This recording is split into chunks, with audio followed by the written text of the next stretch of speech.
சிறிய சொற்பொழிவை உங்களுக்காக தருகின்றேன்.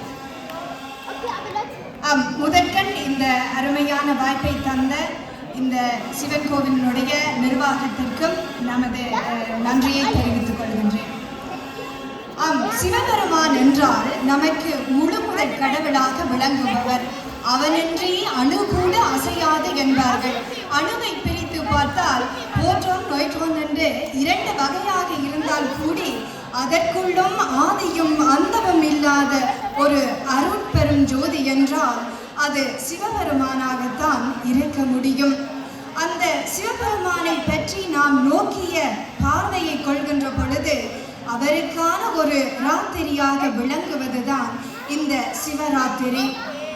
நாம் அந்த சிவபெருமானை நேர்த்தியாக வணங்குகின்ற பொழுது நமக்குள்ளே வருகின்ற, நமக்குள்ளே இருக்கின்ற அந்த சிவனை காட்டுகின்ற ராத்திரியாகத்தான் இந்த சிவராத்திரி இருக்கின்றது.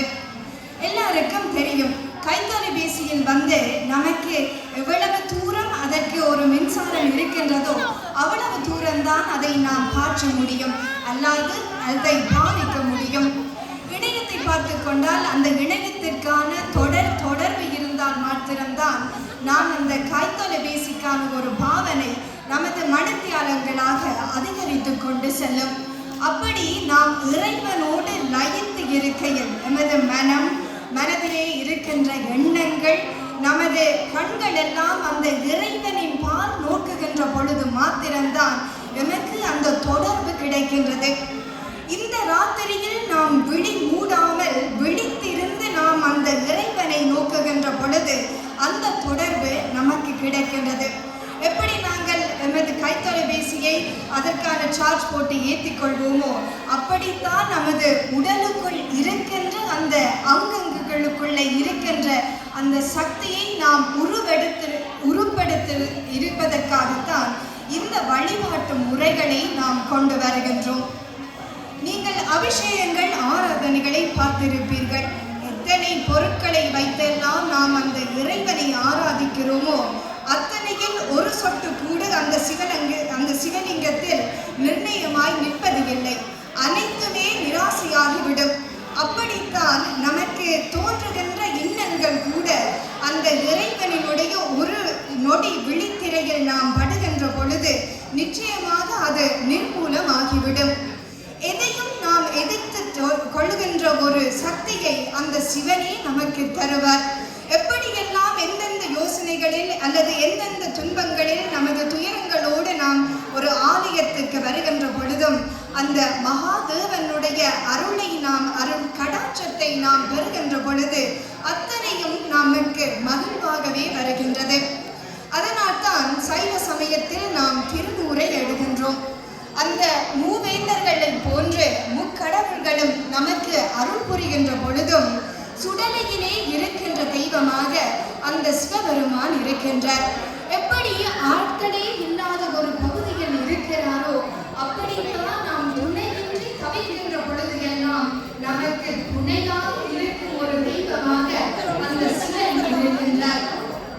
நாம் திருத்தவை கூட்டுகின்ற பொழுது கூட நமக்கு ஏதாவது ஒரு சஞ்சலம் இருக்கும், அல்லது இன்னொருவரோடு நாம் போட்டிக்கு போக போறோம் என்றால் கூட அந்த திருநூறு நமது நெற்றியில் இருக்கின்ற பொழுது ஒரே ஒரு விளக்கத்தை தான் தருகின்றது.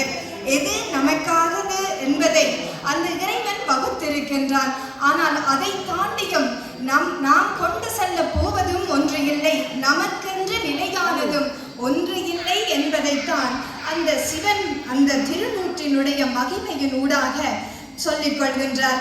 இருப்பினும் பல நோய்கள் நம்மை அணுகாமல் இருப்பதற்கும் அந்த திருநூற்று பதிகங்கள் எல்லாம் நமக்கு சாட்சியமாய் இருக்கின்றது. சிவராத்திரி என்ற வேளையிலே வந்து சித்தூரில் வந்து ஸ்ரீ காளஹஸ்தி என்று ஒரு சிவனாலயம் இருக்கின்றது. அந்த சிவனாலயத்தை நாங்கள் பார்த்து கொண்டால் சுயம்பாக உருவாகிய லிங்கமாக அது இருக்கின்றது. அது ஒரு காட்டு பகுதியிலே தோன்றுகின்றது. அதிலே 3 விலங்குகள் அந்த சிவலிங்கத்தை பூஜிக்க வருகின்றது. முதலிலே வருவது ஒரு சிலந்தை வந்து காலை நேரத்திலே வருகின்றது. எப்படியெல்லாம் பனித்துகள்கள் அந்த சிவலிங்கத்தில் மேல் படுகின்றதோ அதையெல்லாம் அதை தகிர்த்து கொண்டு அந்த சிவலிங்கம் ஒரு பாதுகாப்பாக இருக்க வேண்டும் என்பதற்காக தனக்கு இயன்ற பாணியிலே சிலந்தி வலையை கட்டுகின்றது. மதிய பகுதியிலே அந்த பகுதியிலே யானை வருகின்றது. காடு என்கின்ற பொழுது அந்த யானை அந்த சிவலிங்கத்தை கண்டு நடந்து கொண்டே செல்கின்ற பொழுது அது பக்கத்திலே இருக்கின்ற வாழை மரங்களில் இருந்து வாழைகளை கொண்டு வருகின்றது. அதை விட பக்கத்திலே இருக்கின்ற தாவரங்களிலே பூக்கள் பூத்திருக்கின்றன. அந்த மலர்களை எல்லாம் கொண்டு அந்த சிவலிங்கத்தை அழகுபடுத்துகிறது. அந்த சிலந்தி வலையை எல்லாம் தகர்த்து விட்டு அந்த அழகை ஊட்டுகின்ற அந்த சிவலிங்கத்தை அது வழிபட்டு செல்கின்றது. சாயந்தர வேளையிலே, அதாவது பின்னேற வேளையிலே அங்கே ஒரு பாம்பு வருகின்றது. அந்த பாம்பும் எல்லாம் இப்படி வாடி போய் இருக்கின்ற மலர்களை எல்லாம் சாத்தி இருக்கின்றது என்று சொல்லிவிட்டு அதுவும் அதையெல்லாம் அகற்றிவிட்டு தனக்கு காணக்கூடிய வகையிலே இருக்கின்ற மாணிக்க கற்கள், அப்படி பலவிதமான ஒரு அழகான கற்களை எல்லாம் தேடி தேடி அந்த சிவலிங்கத்தை அழகுபடுத்துகின்றது. மறுநாள் மீண்டும் சிலந்தி வருகின்றது. மீண்டும் அந்த சிலந்தி வலையை கட்டுகின்றது. எல்லாத்தையும் ஒதுக்கி கொண்டு இப்படி மூவரும் தங்களுக்குள்ளே போட்டியை இட்டுக் கொண்டு யார் அழகாக சிவனை வழிபடுகின்றார்கள் என்பதை மட்டும்தான் அவர்கள் குறிக்கோளாக கொண்டிருக்கின்றார்கள். ஆனால் அவர்களுக்கு ஒரு மனதிலே ஒரு சஞ்சலம். நாங்கள் அழகாகத்தானே நான் சிலந்தி வலையை கட்டியிருக்கிறேன், அந்த யானை மட்டும் எப்படி தண்ணீரை பிளிறி விட்டு எல்லாத்தையும் அகற்றிவிட்டு போகிறது என்று இப்படி அதற்குள்ளே சண்டையிட்டு 3 விலங்குகளும் மாய்ந்து போகின்றன. அந்த இடத்திலே சிவபெருமான் தோன்றுகின்றார். அந்த 3 விலங்குகளும் தங்களுக்கு இயல்பான பக்தியிலே தான் தன்னை வணங்கி இருந்தார்கள். ஒருவருக்கு ஒருவர் அவர்கள் போட்டியாக நினைக்கவில்லை. ஆனால் ஒவ்வொரு பார்வையில் அந்த பக்தியினுடைய வெளிப்பாடு வித்தியாசமாக இருந்தது. அனைவரையும் அவர் கைலாயத்துக்கு அழைத்து செல்கின்றார். அதனால் தான் ஸ்ரீ என்பது அந்த சிலந்தியையும், கால என்பது அந்த யானையையும், ஹஸ்தி என்பது அந்த பாம்பினுடைய உருவத்தையும் தாங்கி நிற்கின்ற சிவலிங்கமாக அது சித்தூரிலே வழங்குகின்றது. இப்படி நாம் வணங்குகின்ற பக்தி பக்கத்தில் இருப்பவருக்கு ஒரு இளக்காரமாக அல்லது சில வேளை சிரிப்பாக கூட இருக்கலாம். ஆனால் உண்மையான பக்திக்கு மனமிறங்கி வருபவர் அந்த சிவன் என்றால் மிகையாகாது. ராவணன் கூட வழிபட்டு பல பாவங்களை நிவர்த்தி செய்தாலும் அந்த பக்திக்கு அவர் அருள் புரிந்தது அந்த சிவனால் தான். ஆகையால் தான் நாம் விரும்பி கேட்கின்ற அனைத்தைக்கும் ஒரு திருவிளையாடலாக இல்லாமல் நேர்த்தியாக நமக்கு விடை சொல்லும் தெய்வம் சிவபெருமானாகத்தான் இருக்க முடியும்.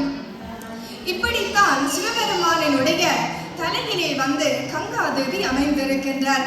அவர் அமர்ந்திருப்பது ஏன் என்று கேட்டால், ஒரு அரசன் தனது முன்னோர்களுடைய பாவத்தை எப்படியாவது கலிய செய்ய வேண்டும் என்ற பாணியில் தான் கங்கையை இந்த பூமிக்கு அழைக்கிறார்.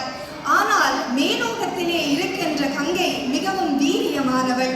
அந்த வீரியத்தை அடக்குவதற்கான ஒரு உந்துதலும் இந்த பூமியிலே இல்லை. அதனால் தான் சிவனை நோக்கி அவர் தவம் செய்கின்றார். அந்த கங்கையை எப்படியாவது அடக்கி ஆழ்ந்து அந்த புனிதத்தை, அந்த நதியினுடைய புனிதத்தை இந்த பூமியிலே செயற்படுத்த வேண்டும் என்று நினைக்கின்றார். அதற்காக செவிசாய்த்துத்தான் கங்கையை தன் தலையிலே தாங்கிக் கொள்கிறார் சிவபெருமான். இதைவிட ஆந்திர பிரதேசத்தில் ஒரு கோயில் இருக்கின்றது. அந்த கோயில் உகந்தான் என்ற பெயரிலே அந்த சிவபெருமான் அமைய பெறுகின்றார். ஏன் அவருக்கு அந்த பெயர் வந்தது என்றால், ஒரு பாதாள முனிவர் சிவனை தவம் செய்து அந்த தவத்திலே சிவனே மகிழ்ந்து கொண்டு அங்கே அவருக்கு பின்னாலேயே செல்கின்றார். சாதாரண ஒரு சீடர் போல் அந்த சிவபெருமான் அந்த முனிவருக்கு பின்னாலே செல்கின்றார். எங்கேயோ இருக்கின்ற ஒரு காட்டு பகுதியில் இருவருமே ஆழ்ந்து கொள்கின்றார்கள். அந்த காலத்திலே வெக்கையாக இருப்பதனால் குடிப்பதற்கு தண்ணீர் இல்லை. பக்கத்திலே தாவரங்களும் ஒன்றுமே, அதாவது நச்சுக்கள் இருக்கின்ற ஒரு தாவரங்களாக இருக்கின்ற ஒரு காட்டிலே அவர்கள் இருக்கின்றார்கள். அப்பொழுது சிவன் தனது பக்தரை காக்க எவ்விடம் விட்டு வந்தாலும் அந்த பக்தனுக்கு தனது நிஜ ரூபத்தை வழங்குவார் என்பது நாம் பல கதைகளிலே பார்த்திருக்கின்றோம். இப்படித்தான் அவரும் அந்த முனிவருக்கு தனது சுய ரூபத்தை வழங்குகின்றார். எப்படி என்றால், அந்த எதுவும் ஒன்றும் இல்லாத அந்த காட்டு பகுதியிலே அவர் தண்ணீரை பிடித்து கொண்டு கொடுக்கின்றார். இப்படி அந்த தண்ணீரை கொடுக்கின்ற பொழுது முனிவருக்கு ஒரு கேள்வி வருகிறது, எப்படி ஒன்றுமில்லாத ஒரு பகுதியிலே கண்ணீர் வருகின்றது என்று. அப்பொழுதுதான் தனது நிஜ ரூபத்தை காட்டி அந்த பக்தனுக்கு அவரது அருட்காட்சியை கொடுக்கின்றார். ஆனால் அந்த இடத்திலே ஒரு சத்தியத்தை மட்டும் கேட்டு விடுகிறார். எவ்வளவு காலம் நீ என் அடையாளத்தை மற்றவருக்கு தெரியாமல் வைத்திருக்கிறாயோ அத்தனை நாளும் நான் உனக்கு சேவகனாகவே இருப்பேன் என்று. அந்த முனிவருக்கு ஒரு மனதிலே ஒரு கலக்கம். எப்படி அந்த மகாதேவரையே நான் எனது சீடனாக ஏற்றுக்கொண்டேன், என்னென்ன வேலைகள் எல்லாம் சொல்லி இருக்கிறேன் என்று அவருக்கு ஒரு சஞ்சலம். இருப்பினும் 2-3 வருடங்கள் இப்படியே கழிந்து கொள்கிறது. ஆனால் அந்த முனிவரனுடைய மனைவிக்கு ஒரு மனதிலே ஒரு ஏற்பு. ஏன் இந்த சீடனை மட்டும் இவர் சிறப்பாக கவனிக்கிறார், இவரே அந்த முனிவருக்கு உதவி செய்யாமல் எல்லாம் இருக்கிறார் என்று அவருக்கு ஒரு சஞ்சலம். இப்படி இருக்கின்ற பொழுது அவர் ஒரு நாளிலே அவருக்கு சாப்பாடு கொடுக்காமல் அவரை விரட்டி விடுகிறார். அந்த நேரத்தில் தான் முனிவர் ஆவேசப்பட்டு, அவர் யார் தெரியுமா, அவர் சீடன் அல்ல, அவர் மகாதேவர் என்று சொல்லி அந்த உண்மையை வரவழைத்த பின்பு அவர் மாயமாக மறைந்து விட்டார். இருப்பினும் அந்த இடத்திலே இருக்கின்ற சிவலிங்கத்திற்கு படைக்கப்படுகின்ற பொருட்கள் காலையிலே பார்த்தால் அந்த ஐயரிடம் அங்கே ஒரு பொருட்களும் காணாமல் போகும் என்பதுதான் நிஜமாக இன்று வரை நடக்கின்ற ஒரு அதிசயமாக இருக்கின்றது. சென்ற வருடத்திலே நாம் கும்பமேளாவை பார்த்திருந்தோம். 12 ஆண்டுகளுக்கு ஒரு முறையே திறக்கப்படுகின்ற கோயில்கள் எல்லாம் அந்த சிவனுக்கே உரியது. இப்படி பார்க்கையில் அந்த கும்பமேளாவினுடைய அந்த கங்கை வருகின்ற பாதைகள் இருக்கின்ற இந்த புகஸ்தன் என்ற இந்த சிவனினுடைய அற்புதத்தையும் நாம் இந்த நேரத்திலே பார்த்துக் கொள்வோம். பிட்டுக்கு மண் சுமந்த கதை அனைவருக்கும் தெரியும். இப்படி பக்தன் எந்த ரூபத்திலே அவருக்கு, அதாவது அந்த பக்தியினுடைய உண்மைத்தன்மை எப்படியெல்லாம் இருக்கின்றதோ அதையெல்லாம் போட்டி போட்டு அந்த உண்மை ரூபத்திலும் நமக்கு தெரியாத கண்ணுக்கு எட்டாத வகையில் கூட துணை நிற்கும் ஒரு பெருமானாக அந்த சிவபெருமான் இருக்கின்றார். ஆகவே நமக்குள்ளே இருக்கின்ற அந்த சிவசக்தியை, அதாவது ஆதியும் அந்தமும் இல்லாத அந்த அருட்பெருஞ்சோதி நமக்குள் தான் எப்போதும் ஒளிவிட்டு கொண்டு இருக்கின்றார். நாம் மற்றவர்களுக்கு செய்கின்ற உண்மையான நேர்த்தியான உதவிகளால் அந்த வீரியம், அந்த அருட்பெருஞ்சோதி உள்ளுக்குள்ளும் நமக்குள்ளும் மற்றவர்களுக்குள்ளும் நிச்சயமாக ஒரு தீப்பந்தம் போல் அது தொற்றிவித்து நமக்கான ஒரு இன்பமான ஒரு வாழ்க்கையை, ஒரு சஞ்சலமற்ற போட்டி பொறாமைகள் அற்ற ஒரு நேர்த்தியான மற்றவர்களுக்கு எல்லாம் நிகரற்ற அந்த ஆண்டவனினுடைய அருள் நமக்கு அனைவருக்கும் கிட்டும் என்ற வகையிலே இந்த சிறிய சொற்பொழிவை உங்களுக்கு தந்து நிறைவு பெறுகின்றேன். நன்றி, வணக்கம்.